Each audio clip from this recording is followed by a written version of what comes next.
전공한 수험생도 이제 공부를 하고 비전공한 수험생도 공부를 하게 되는데요. 중요한 거는 전공한 수험생의 경우도 대학에서 학문적으로 공부한 것하고 그 다음에 2차 시험으로 해서 시험 문제에 나오는 내용하고는 약간 차이가 있습니다. 대학 교수님들은 학문적인 차원에서 강의를 하시지만은 학원이나 이런 데서는 수험 적합적인 그런 강의를 하기 때문에 결국 수험 적합적인 그러한 강의를 듣는 게 좋고요. 그래서 전공한 수험생들도 1순환이라든지 낮은 단계부터 차곡차곡 수험 적합적으로 공부를 해나가는 게 매우 중요하다라고 이렇게 생각을 합니다. 비전공 수험생의 경우는 더더욱 그렇습니다. 국제정치학 관련된 기본 지식이 없기 때문에 저 예비순환부터 넓게 기초부터 차곡차곡 쌓아 올라가는 게 매우 중요하다고 저는 생각을 합니다. 기초가 충분히 되어 있지 않으면 응용을 하려고 해도 제대로 되지를 않습니다. 그래서 전공한 수험생이든 전공하지 않은 수험생이든 예비순환, 1순환, 2순환, 3순환 이렇게 단계를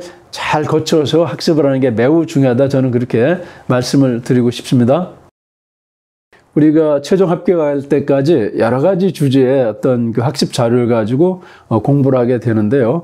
가장 기본적인 것은 수험서라고 생각합니다. 수험서는 오랫동안 기출되어 온 주제들, 중요한 주제들을 일단 포괄해서 다루고 있기 때문에 과거에 무엇이 이렇게 중심이 되어서 출제가 되었는가를 파악하는 데 도움이 되기도 합니다. 국제정치학 여러 주제를 전반적으로 포함하고 있는 개론서들이 있습니다. 그런 것을 몇 권 이렇게 읽게 되면서 수험서와 함께 넓게 이렇게 공부를 일단 하는 게 좋습니다. 국제정치학 여러 분야별 주제가 있습니다. 해당 분야별 전문서를 그 다음 단계로 공부를 하시고요. 어떤 유사한 주제가 나왔을 때 확실한 고득점을 할 수 있도록 하기 위한 전문 논문을 읽는 것이 필요합니다. 그래서 대체적으로 논문 읽기는 1순환이든 2순환이든 3순환이든 이렇게 나누어서 하긴 합니다만은 결국은 어떤 특정한 주제가 나왔을 때 해당 주제에 관련된 논문을 읽게 되면은 매우 고득점을 할 수가 있습니다. 그래서 고득점 하는 차원에서 마지막 단계로 이렇게 논문을 읽는 게 매우 중요하다 이렇게 생각을 할 수가 있습니다. 그래서 차례대로 공부를 하면서 이렇게 차곡차곡 실력을 쌓고 그래서 처음에는 좀 넓게 공부를 하고 그 다음에 심화시켜 나가면서 이렇게 하는 것이 더욱더 효과적이고 고득점에 유리하지 않을까 그렇게 생각을 하고 있습니다. 외교사가 우리 그 국제정치학 공부에서 큰 과제 중에 하나입니다. 수험생들이 매우 고민하는 그런 주제이기도 하는데요. 사실은 외교사는 어떤 역사적 사건에 관한 것이긴 한데 분량이 굉장히 많습니다. 상당히 시간을 오래 잡고 차근차근 공부하는 게 기본적으로 바람직합니다. 물론 암기 과목 성격이기는 하지만 시험 직전에 짧은 시간 내에 이것을 소화시키려고 하게 되면 시간이 부족할 수가 있습니다. 그렇기 때문에 외교사는 일찍 시작할수록 좋다. 저는 그렇게 생각을 합니다. 그래서 긴 시간을 두고 차근차근 공부를 해 나갈 때 결국 완전한 그 이해와 숙지가 가능하기 때문에 일찍 시작하는 게 좋다 이렇게 권하고 싶고요. 외교사와 관련된 여러 사건이나 혹은 그 사례나 이런 것들은 국제정치 이론이 등장하는 하나의 배경 요인이 되고 있습니다. 그래서 많은 국제정치 이론들이 외교사적인 사건이나 사례들을 토대로 해서 이론이 나오고 그 주장을 뒷받침하고 있기 때문에 외교사와 관련된 지식을 사전에 습득하면 습득할수록 국제정치 이론을 이해하는 데도 매우 도움이 된다 이렇게 말씀을 드릴 수가 있습니다.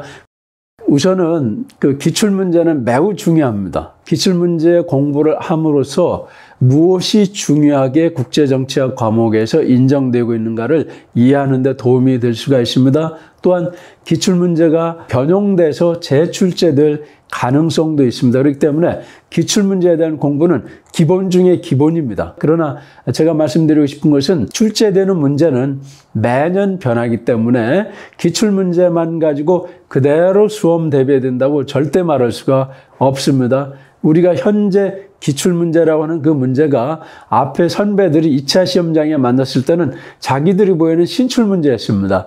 앞으로 여러분들이 공부하게 되는데 여러분도 2차 시험장에서 신출문제를 만날 가능성이 많습니다. 기출문제는 누구나 공부하는 그런 분야고 실출문제에 얼마나 잘 대비를 하느냐가 실질적으로 합격과 고득점에 큰 영향을 미칠 수가 있습니다.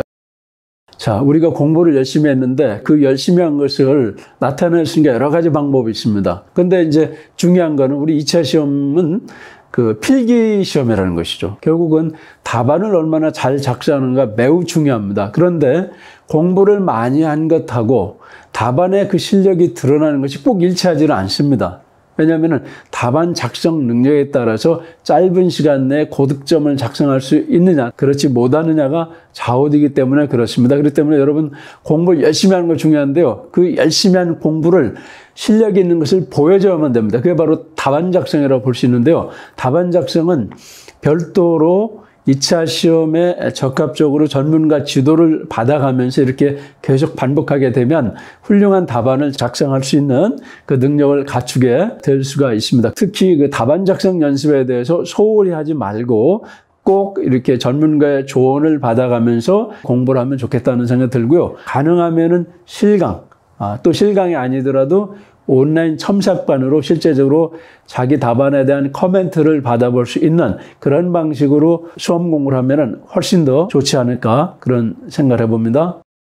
수험생들이 자기가 현재 어떤 학습 상황에 있고 최종적으로 합격을 해서 도달해야 될 골, 목표 수준이 어딘가를 잘 파악하도록 해서 개인적인 어떤 심층 상담 학습을 계속 진행해 보고 있습니다. 그런데 제가 느끼는 것은 수험생마다 최종 합격하기 위해서 우리가 도달해야 된 학습 목표에 대해서 생각보다 좀 기준이 낮은 것 같습니다. 최종 합격할 수 있는 그런 수준의 수험생들에 맞추어서 공부를 해야 되는데 객관적으로 보면은 학습 준비가 충분히 되지 않은 것을 많이 발견하게 됩니다. 그래서 전체적으로 보겠을 때 전문가의 조언을 받아가면서 자기 학습 상태가 어느 수준인지 무엇이 취약한지 이런 것을 발견해 나가면서 학습을 하게 되면은 그래도 짧은 시간 내에 보다 빨리 합격할 수 있지 않을까 하는 그런 생각이 들기도 하고요. 이 시험은 일단 기본적으로 경쟁 시험입니다. 최종 합격하는 수험생들은요, 전문가들이 가르치는 그런 학습 내용 외에도 자기 스스로 학습하는 내용이 상당히 많습니다. 결국은 경쟁하는 그런 과정 속에서 합격하는 수험생 수준의 학업을 내가 해야 되겠다는 그런 강한 의지가 있어야만 된다. 어떻게 적게 공부하고 합격할 수 있을까? 이런 사고방식으로 접근하면 절대 안 됩니다. 특히 2년차 들어간 그런 수험생들의 경우는 1년차에 거의 합격권 근접했다라고 해서 방심하고 있게 되는데요. 시험 문제는 매년 다릅니다. 전년도 점수가 다음 점수를 기본으로 깔고 거기다 플러스 알파 점수가 나오는 게 아닙니다. 그렇기 때문에 매해 출제되는 문제 수험 적합적으로 공부하기 위해서 끊임없이 이렇게 공백 없이 따라오는 게 매우 중요하다. 이렇게 말씀을 드리고 싶습니다. 가르치는 전문가들은 최근 출제된 주제들을 보게 되고 문제들을 보게 되면서 대체적으로 올해는 어느 정도 어떤 범위의 주제가 출제될 가능성이 높다 이런 걸 좀 판단해 가면서 출제 주제에 적합한 어떤 적중형 강의를 하게 됩니다. 그렇기 때문에 수험생 스스로 그것을 판단하는 것은 좀 쉽지 않습니다. 출제에 적합한 적중형 강의를 듣는 게 합격의 그 길이 아닌가 하는 그런 말씀을 들을 수가 있고요. 공부를 할 때 올해는 이런 주제가 나올 거야 라고 이렇게 너무 고정적으로 공부하는 주제를 협소하게 하는 것은 저는 바람직스럽다고 생각하지 않습니다. 그래서 기본적으로는 넓게 공부를 해서 어떤 주제가 나오더라도 답을 할 수 있는 기본 능력을 갖추면서 해당 연도에 출제될 가능성이 높은 주제에 대해서 심층 학습을 해가지고 그 주제에 나왔을 때 거기서 고득점이 될 수 있도록 이렇게 공부하는 게 좀 바람직하다고 생각을 합니다. 가르치는 선생님들이 그 해 연도에 그래도 출제 가능성이 높은 주제에 대해서 강의를 좀 시간과 분량을 많이 한다든지 심도를 강화시키면서 이렇게 가르치게 됩니다. 그렇기 때문에 나는 2년 전에 공부했어, 1년 전에 공부했어, 그것만 가지고 오시면 안 됩니다. 그 해에 맞는 학습을 하는 게 제가 생각하는 가장 적합한 그런 학습이 될 수 있다라고 말씀을 드립니다. 수험생 여러분, 매우 중요한 인생의 도전의 시기에 여러분이 있는데요. 열심히 노력하면은 꼭 합격하시리라고 믿고 또 그렇게 기대를 합니다. 국제정치학 과목은 제가 보기에는 아주 어려운 과목은 아닙니다. 시간과 노력을 투자를 하면은 충분히 합격하고요. 고득 정도 충분히 가능합니다. 비전공 수험생 고득점 사례가 충분히 있습니다. 저희 프라임에서 제공되는 이 국제정치학 프로그램 같은 경우도 이미 15년 이상의 기출문제를 분석을 하면서 핵심 내용을 가지고 공부를 하고 앞으로 출제된 문제에 대해서 잘 대처를 하면서 이렇게 강의가 진행이 되고 있습니다. 또 1년, 2년 공부를 하시면은 좋은 결과가 있을 것으로 저는 생각을 합니다.